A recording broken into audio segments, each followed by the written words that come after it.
नमस्कार दोस्तों, स्वागत है आपका आज के मुख्य समाचार में, जिसमें सबसे पहली और बड़ी खबर में आपको बताएंगे कि विधानसभा में अखिलेश यादव संभालेंगे बीजेपी के खिलाफ कमान, चुने गए विधायक दल के नेता। दूसरी बड़ी खबर में जिक्र होगा कि अचानक अखिलेश से मिलने पहुंचे जयंत चौधरी, गठबंधन को लेकर कह दी बड़ी बात। तीसरी बड़ी खबर में जिक्र होगा कि सिर्फ द कश्मीर फाइल्स ही नहीं, गुजरात फाइल्स के बारे में भी बात होनी चाहिए, सुशील कुमार शिंदे का यह बड़ा बयान। चौथी बड़ी खबर में आपको बताएंगे कि भाजपा से केजरीवाल ने दागा सवाल पूछा कि बीते 8 सालों में कितने कश्मीरी पंडितों को घाटी में फिर से बसाया। इसी के साथ पांचवी बड़ी खबर में जिक्र होगा कि वक्त आ चुका है एक बड़े खुलासे का, तेज प्रताप यादव ने फोड़ा ट्वीट बम, चेतावनी दे रहे लालू के लाल। जी हां दोस्तों, बिहार की सियासत में भी जबरदस्त भूचाल आया हुआ है। क्या है पूरी खबर जरूर आपको बताएंगे, लेकिन उससे पहले महंगाई के मुद्दे पर अगर आप भी भाजपा का खुलकर विरोध करते हैं तो वीडियो को लाइक करना मत भूलिएगा। तुरंत वीडियो लाइक कीजिए और साथ ही साथ कमेंट में लिखिए जय हिंद। दोस्तों रुक करते हैं सबसे पहली और बड़ी खबर की तरफ। विधानसभा में अखिलेश यादव संभालेंगे बीजेपी के खिलाफ कमान, चुने गए विधायक दल के नेता। जी हां दोस्तों, उत्तर प्रदेश विधानसभा चुनाव में समाजवादी पार्टी के राष्ट्रीय अध्यक्ष अखिलेश यादव भाजपा के खिलाफ विधायक दल की बैठक में नेता चुने जा चुके हैं। और यहीं आपको बता दें दोस्तों कि शनिवार को लखनऊ में सपा विधायक दल की बैठक हुई थी। यूपी में सरकार गठन के बाद एक विपक्ष भी अपनी रणनीति बनाने में जुटा हुआ है और चुनाव परिणाम आने के बाद से लखनऊ में समाजवादी पार्टी की पहली बैठक थी ये। और इस बैठक में सपा के राष्ट्रीय अध्यक्ष अखिलेश यादव को नेता चुन लिया गया। पार्टी के इस फैसले की जानकारी सपा के प्रदेश अध्यक्ष नरेश उत्तम पटेल ने दी। प्रदेश अध्यक्ष ने कहा कि अखिलेश यादव को सर्वसम्मति से विधायक दल का नेता चुना गया है। सपा के प्रदेश अध्यक्ष ने मीडिया से बात करते हुए कहा कि अखिलेश यादव ने 28 मार्च को हमारे सहयोगी दलों के नेताओं, राष्ट्रीय अध्यक्षों और विधायकों को आमंत्रित किया है। रुक करते हैं अगली बड़ी खबर की तरफ। अचानक अखिलेश से मिलने पहुंचे जयंत चौधरी, गठबंधन को लेकर कही बड़ी बात। जी हां दोस्तों, उत्तर प्रदेश के विधानसभा चुनाव में मिली हार के बाद अखिलेश यादव नेता विपक्ष चुने गए हैं और इस बीच समाजवादी पार्टी के साथ गठबंधन करने वाली राष्ट्रीय लोकदल के अध्यक्ष जयंत चौधरी ने शनिवार को समाजवादी पार्टी कार्यालय पहुंचकर अखिलेश यादव से मुलाकात की। उन्होंने लखनऊ में आरएलडी कार्यालय में नवनिर्वाचित 8 विधायकों तथा पार्टी के नेताओं के साथ ही बैठक कर पार्टी के विस्तार और जमीनी सक्रियता पर बल दिया। गौरतलब है कि समाजवादी पार्टी के अध्यक्ष अखिलेश यादव ने लोकसभा सीट छोड़कर विधायक पद बरकरार रखते हुए यूपी की राजनीति में ही सक्रिय रहने का फैसला लिया है। दोस्तों रुक करते हैं अगली बड़ी खबर की तरफ। सिर्फ द कश्मीर फाइल्स ही नहीं, गुजरात फाइल्स के बारे में भी होनी चाहिए बात, सुशील कुमार शिंदे का बड़ा बयान। जी दोस्तों, कांग्रेस के वरिष्ठ नेता और पूर्व केंद्रीय मंत्री सुशील कुमार शिंदे ने शुक्रवार को कहा कि एक पत्रकार द्वारा गुजरात दंगों पर लिखी किताब का भी द कश्मीर फाइल्स जितना प्रचार किया जाना चाहिए। शिंदे ने इस मुद्दे पर प्रधानमंत्री और भारतीय जनता पार्टी के अन्य नेताओं पर निशाना साधा। द्वारा लिखी और निर्देशित फिल्म नहीं देखी है। उन्होंने कहा कि मैंने फिल्म नहीं देखी, लेकिन कई लोग इसके बारे में बात कर रहे हैं। लेकिन कश्मीर फाइल्स से पहले पत्रकार राणा अयूब की किताब गुजरात फाइल्स भी है, उस पर भी सिनेमा बनना चाहिए। शिंदे ने सोलापुर में पत्रकारों से कहा कि प्रधानमंत्री और अन्य द कश्मीर फाइल्स का प्रचार कर रहे हैं, उन्हें द गुजरात फाइल्स के बारे में भी बता देना चाहिए। और कांग्रेस नेता ने कहा कि किसी भी घटनाक्रम को तोड़ मरोड़ कर दिखाना गलत है। उन्होंने कहा कि लोगों की भावनाओं को इस तरीके से भड़काने की कोशिश करना भाजपा की पुरानी रणनीति रही है। दोस्तों रुक करते हैं अगली बड़ी खबर की तरफ। बीते 8 साल में कितने कश्मीरी पंडितों को घाटी में फिर से बसाया, भाजपा से केजरीवाल ने पूछा सवाल। जी हां दोस्तों, दिल्ली के मुख्यमंत्री अरविंद केजरीवाल ने भारतीय जनता पार्टी पर कश्मीरी पंडितों के पलायन पर राजनीति करने का आरोप लगाते हुए शनिवार को सवाल किया कि पार्टी ने उनमें से कितने लोगों को घाटी में फिर से बसाया है। उन्होंने एक बार फिर सुझाव दिया कि फिल्म द कश्मीर फाइल्स को यूट्यूब पर अपलोड किया जाना चाहिए और इससे अब तक की हुई कमाई को कश्मीरी पंडितों के कल्याण पर खर्च किया जाना चाहिए। केजरीवाल ने बीजेपी से पूछा कि क्या भाजपा ने पिछले 8 सालों में एक भी कश्मीरी पंडित परिवार को घाटी में बसाया। उन्होंने कहा कि भाजपा इस मुद्दे पर राजनीति कर रही है और हम मांग करते हैं कि द कश्मीर फाइल्स फिल्म को यूट्यूब पर अपलोड किया जाए और इससे कमाए गए पैसे को कश्मीरी पंडितों के कल्याण पर खर्च किया जाना चाहिए। मैं आपको बता दें दोस्तों कि केजरीवाल ने गुरुवार को विधानसभा में पहली बार ये सुझाव दिया था। उन्होंने फिल्म को कर मुक्त बनाने के कदम की आलोचना की थी और फिल्म निर्माता को सुझाव दिया था कि अगर सस्ते में ही दिखाना है तो फ्री में ही दिखा दो, यूट्यूब पर सिनेमा को अपलोड कर दो। रुक करते हैं अगली बड़ी खबर की तरफ। वक्त आ चुका है एक बड़े खुलासे का, तेज प्रताप यादव ने फोड़ा ट्वीट बम, चेतावनी दे रहे हैं लालू के लाल। जी हां दोस्तों, आरजेडी सुप्रीमो लालू प्रसाद यादव के बड़े बेटे तेज प्रताप यादव फिर एक बार सुर्खियों में हैं। तेज प्रताप ने एक ट्वीट करके फिर से आरजेडी की चिंताएं बढ़ा दी हैं। तेज प्रताप ने ट्वीट करके नसीहत दी है, साथ ही किसी बड़े खुलासे का जिक्र भी किया है और लिखा कि वक्त आ चुका है एक बड़े खुलासे का, जल्द उन सभी चेहरों से नकाब उतारूंगा जिन्होंने मुझे ना समझने की भूल की। वहीं तेज प्रताप यादव के ट्वीट के बाद अब आरजेडी में ही सबसे अधिक खामोशी है। बता दें कि तेज प्रताप यादव अपने ही दल के कई नेताओं और परिवार के बेहद करीब रहने वालों से नाराज चल रहे हैं और इससे पहले भी कई बार तेज प्रताप आरजेडी के वरिष्ठ नेताओं से आमने सामने हो चुके हैं। हालांकि उनके इस ट्वीट के अभी कई मायने निकाले जा रहे हैं। तेज प्रताप यादव के इस ट्वीट के आने के बाद इस पर तरह तरह की प्रतिक्रियाएं भी आ रही हैं।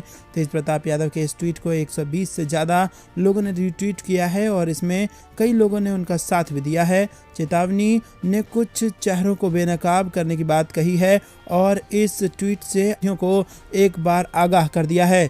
दोस्तों, रुक करते हैं अगली बड़ी खबर की तरफ। राबड़ी देवी का नीतीश कुमार पर जोरदार हमला, बोली मोदी के चरणों में गिर गए हैं बिहार के मुख्यमंत्री। जी हां दोस्तों, बिहार के पूर्व मुख्यमंत्री राबड़ी देवी ने शनिवार को आरोप लगाया कि मुख्यमंत्री नीतीश कुमार मजबूरी की वजह से लखनऊ में प्रधानमंत्री नरेंद्र मोदी के पैरों पर गिर गए हैं। आरजेडी नेता राबड़ी देवी ने बिहार विधानसभा के बाहर पत्रकारों से बातचीत में ये टिप्पणी की। नीतीश शुक्रवार को योगी आदित्यनाथ के शपथ ग्रहण समारोह में शामिल होने के लिए उत्तर प्रदेश की राजधानी लखनऊ में थे। भव्य समारोह के दौरान नीतीश के बॉडी लैंग्वेज को लेकर तरह तरह की चर्चाएं जारी हैं।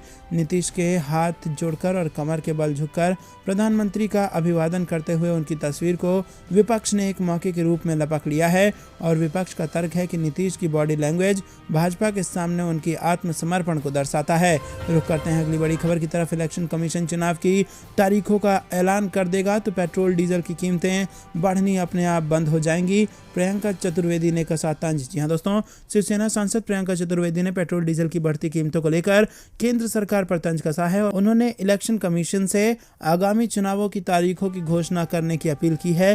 चतुर्वेदी ने कहा कि चुनाव की तारीखों का ऐलान होते ही तेल के दाम में डीरेगुलेशन से रेगुलेशन मोड में आ जाएगा और इससे देशवासियों का ईंधन की कीमतों में लगी आग में राहत मिलेगी। और उन्होंने ट्वीट करके कहा कि चुनाव इज इक्वल टू ईंधन मूल्य, कोई वृद्धि नहीं। तो दोस्तों, अगर पेट्रोल डीजल के दाम को रोकना है तो चुनाव आयोग चुनाव का ऐलान कर दे, अपने आप भाजपा दाम कम कर देगी, ऐसा कहना है प्रियंका चतुर्वेदी का। रुक करते हैं अगली बड़ी खबर की तरफ। 5 साल में मिलेगी 20 लाख नौकरियां, बजट पेश करते हुए बोले वित्त मंत्री मनीष सिसोदिया। जी हां दोस्तों, दिल्ली की सत्ताधारी सरकार आम आदमी पार्टी बजट पेश उसने कर दिया है और दिल्ली के उप मुख्यमंत्री और वित्त मंत्री मनीष सिसोदिया ने बजट पेश करते हुए कहा कि यह हमारे द्वारा पेश किया जा रहा 8वां बजट है। अरविंद केजरीवाल के नेतृत्व में आए 7 बजट से दिल्ली के स्कूल अच्छे हुए, बिजली के 0 बिजली बिल आ रहे हैं, मेट्रो का विस्तार हुआ, सुविधा फेसलेस हो गई और अब लोगों को सरकारी दफ्तरों के चक्कर नहीं काटने पड़ते हैं। दिल्ली का बजट पेश करते हुए मनीष सिसोदिया ने कहा कि ये युवाओं के लिए बहुत जरूरी बजट है और इसीलिए इसका नाम रोजगार बजट दिया गया है।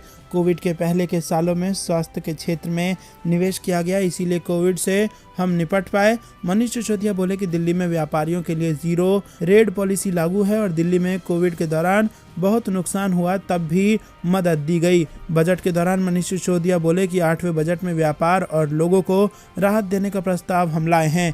दोस्तों, रुक करते हैं अगली बड़ी खबर की तरफ। विधायकों की पेंशन में कटौती कर 5 साल में 80 करोड़ रुपए बचाए सीएम भगवंत मान और 3 लाख करोड़ के कर्ज में है पंजाब। जी हां दोस्तों, पंजाब की आर्थिक तंगहाली दूर करने के मुख्यमंत्री भगवंत मान ने विधायकों से ही सुधारों की शुरुआत कर दी है। उन्होंने पंजाब के वर्तमान व पूर्व विधायकों की पेंशन में कटौती का बड़ा ऐलान किया है। विधायकों के परिवारों को दिए जाने वाले भत्तों में भी कटौती की जाएगी और अब पंजाब के विधायकों और पूर्व विधायकों को केवल एक कार्यकाल के लिए पेंशन मिलेगी और इसके बाद वो चाहे कितनी भी बार विधायकी का चुनाव जीत चुके हों।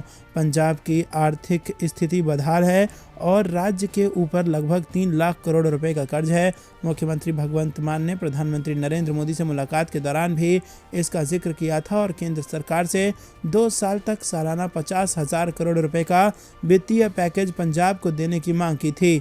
विधायकों की पेंशन में कटौती का फैसला लेने के बाद भगवंत मान ने कहा कि हजारों करोड़ रुपए की रकम अब पंजाब के लोगों के हित में खर्च होगी। 6 बार विधायक रही पूर्व सीएम राजेंद्र कौर भट्टल, लाल सिंह, सरवन सिंह के हर महीने 3-3 लाख से ज़्यादा रुपए पेंशन मिलते थे और अब यहाँ पर ज़बरदस्त कार्रवाई की है सीएम भगवंत मान ने और अब 3 लाख करोड़ के कर्जे में डूबे पंजाब को 80 करोड़ रुपए का फायदा पहुंचाया गया है। रुक करते हैं अगली बड़ी खबर की तरफ। योगी कैबिनेट से कई मंत्रियों की हुई छुट्टी, यूपी सरकार में अब नहीं दिखेंगे ये चेहरे, कई दिग्गजों को लगा बड़ा झटका। जी हाँ दोस्तों, आज से उत्तर प्रदेश में योगी आदित्यनाथ के दूसरे कार्यकाल का आगाज हुआ और इसी के साथ देश के सबसे बड़े सूबे में योगी राज पार्ट 2 का आगाज हो जाएगा। पिछले 37 साल में ये पहली बार होगा जब एक ही मुख्यमंत्री दोबारा पद संभालने जा रहा है। लेकिन उससे पहले आपको बता दें कि उत्तर प्रदेश में कुछ ऐसा हुआ है जहां पर बड़ा सियासी भूचाल आ गया है और बड़े दिग्गजों का पत्ता कट चुका है उत्तर प्रदेश में। और इसमें जो सबसे जरूरी नाम है वो है पूर्व उप मुख्यमंत्री दिनेश शर्मा का। जी हाँ दोस्तों, बेहद बड़ी खबर आ रही है। योगी आदित्यनाथ की कैबिनेट से कई पुराने दिग्गज नेताओं का पत्ता साफ हो गया है।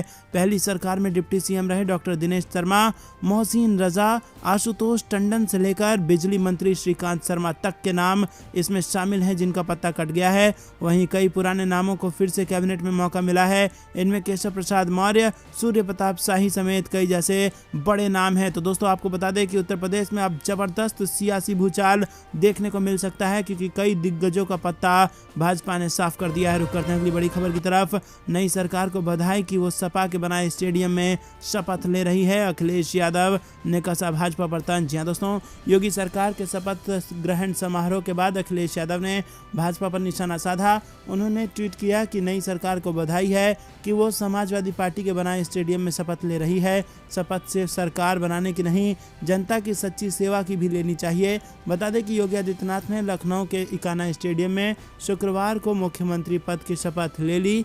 योगी सरकार में केशव प्रसाद मौर्य और ब्रजेश पाठक को डिप्टी सीएम बनाया गया है। बता दें कि इस स्टेडियम का निर्माण अखिलेश यादव के कार्यकाल में हुआ था। बाहर से मुगल आर्किटेक्ट वाला और अंदर से खेलों के लिए सभी सुविधाओं से ये स्टेडियम लैस है। रुक करते हैं अगली बड़ी खबर की तरफ जो कि फिर से उत्तर प्रदेश से आ रही है। ट्रैफिक जाम में फंसी रह गई उमा भारती, पुलिस की भूल के चलते योगी के शपथ समारोह में नहीं। यूपी की राजधानी लखनऊ में आयोजित कार्यक्रम में योगी आदित्यनाथ ने लगातार दूसरी बार मुख्यमंत्री पद की शपथ ली। योगी आदित्यनाथ के शपथ ग्रहण समारोह में शामिल होने के लिए प्रधानमंत्री नरेंद्र मोदी, मध्य प्रदेश के मुख्यमंत्री शिवराज सिंह चौहान समेत भारतीय जनता पार्टी के कई दिग्गज नेता लखनऊ पहुंचे थे। मध्य प्रदेश की पूर्व मुख्यमंत्री उमा भारती भी योगी आदित्यनाथ के शपथ ग्रहण समारोह में शामिल होने के लिए लखनऊ पहुंची थी।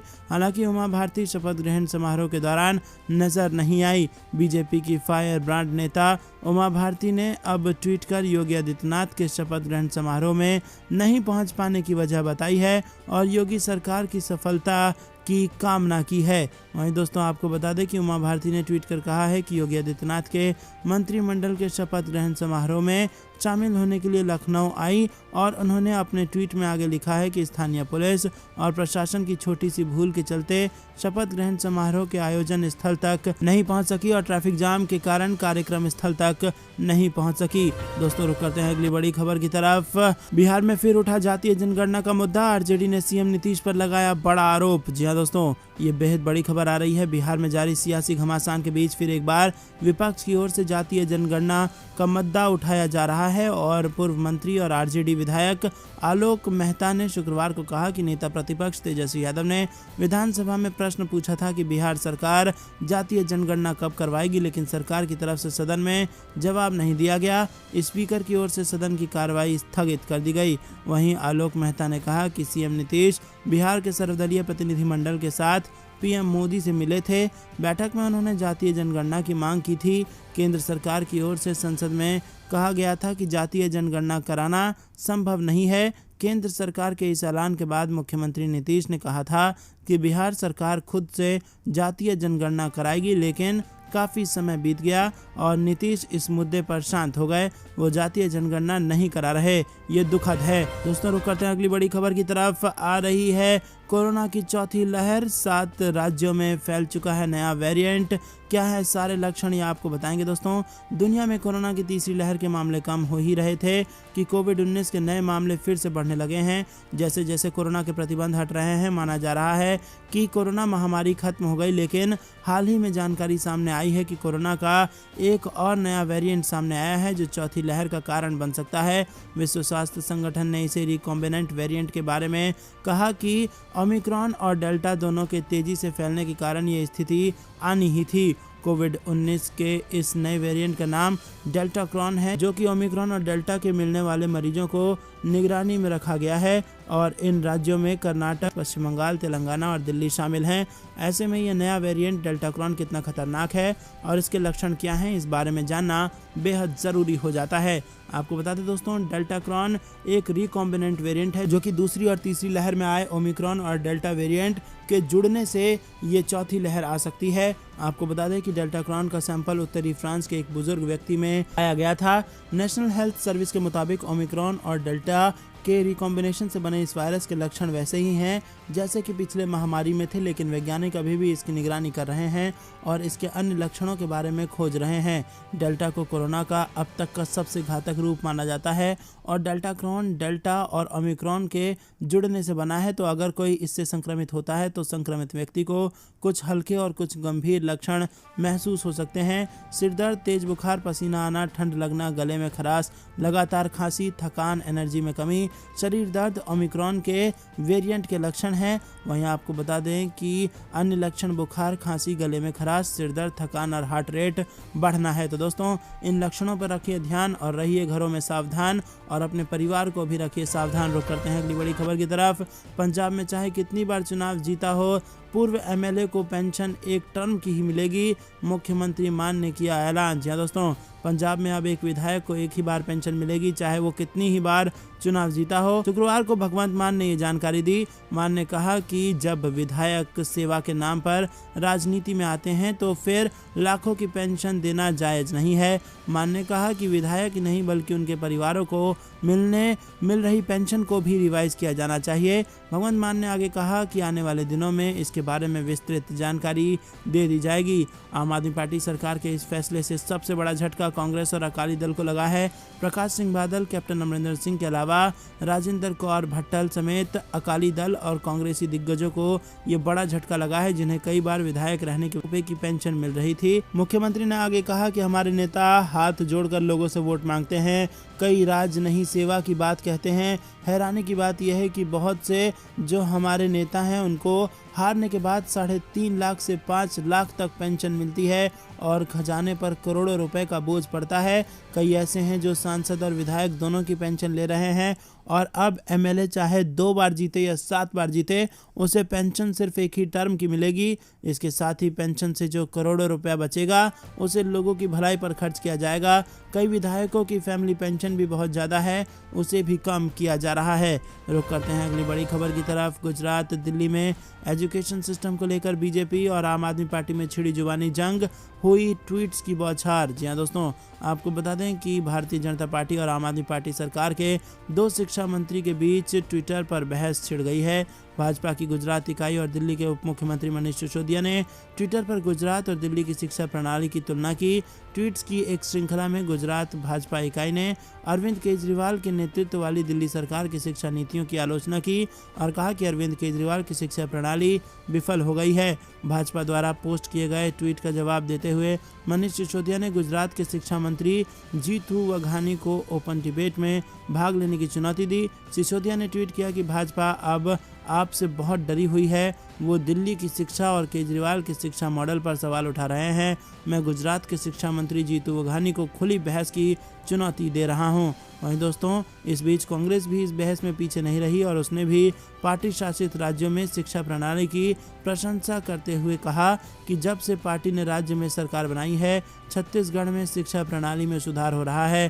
कांग्रेस पार्टी ने ट्वीट किया कि मुफ्त शिक्षा को लेकर स्कूलों के आधुनिकीकरण तक छत्तीसगढ़ में शिक्षा व्यवस्था में बदलाव हो रहे हैं। दोस्तों, रुक करते हैं अगली बड़ी खबर की तरफ। क्या केशव प्रसाद मौर्य और दिनेश शर्मा नहीं होंगे डिप्टी सीएम? विधायक दल की बैठक के बाद बढ़ा सस्पेंस। जी हां दोस्तों, आपको बता दें कि उत्तर प्रदेश के विधानसभा चुनाव में शानदार जीत के बाद सत्ताधारी बीजेपी ने मुख्यमंत्री योगी आदित्यनाथ को दोबारा विधायक दल का नेता चुन लिया है, लेकिन अभी तक डिप्टी सीएम पर स्थिति साफ नहीं है, बल्कि विधायक दल के नेता के चयन के साथ ही इस मुद्दे पर सस्पेंस बढ़ गया है। चर्चा गर्म हो गई है कि इस बार की योगी सरकार में क्या कोई डिप्टी सीएम होंगे या नहीं, और अगर होंगे तो भी कितने होंगे। यह सस्पेंस और भी तब बढ़ गया जब लखनऊ में विधायक दल के नेता के ऐलान के बाद विजयी भाषण देते हुए गृह मंत्री अमित शाह ने केशव प्रसाद मौर्य और दिनेश शर्मा का नाम लिया तो उन्हें पूर्व उत्तर प्रदेश मुख्यमंत्री कहकर संबोधित किया। दोस्तों, रुक करते हैं अगली बड़ी खबर की तरफ। भाजपा ने जीत के बाद जनता को रिटर्न गिफ्ट में दी महंगाई। जी हां दोस्तों, समाजवादी पार्टी के राष्ट्रीय अध्यक्ष अखिलेश यादव ने कहा कि चुनावी लाभ के लिए अब तक कीमतों पर रोक लगाए बैठी थी भाजपा ने, जीत के बाद ही जनता को महंगाई का रिटर्न गिफ्ट देना शुरू कर दिया है। भाजपा के सत्ता में आते ही गरीब, मजदूर, मध्यम वर्ग पर महंगाई की मार दोगुनी हो गई है। डीजल, पेट्रोल, पढ़ाई, दवाई, रसोई गैस, खाना पीना सब महंगा। तो दोस्तों, ये थी दिन भर कुछ बेहतरीन और बड़ी खबरें। तक बने रहने के लिए बहुत बहुत धन्यवाद। देख रहे थे आपका अपना चैनल। जय हिंद, जय भारत।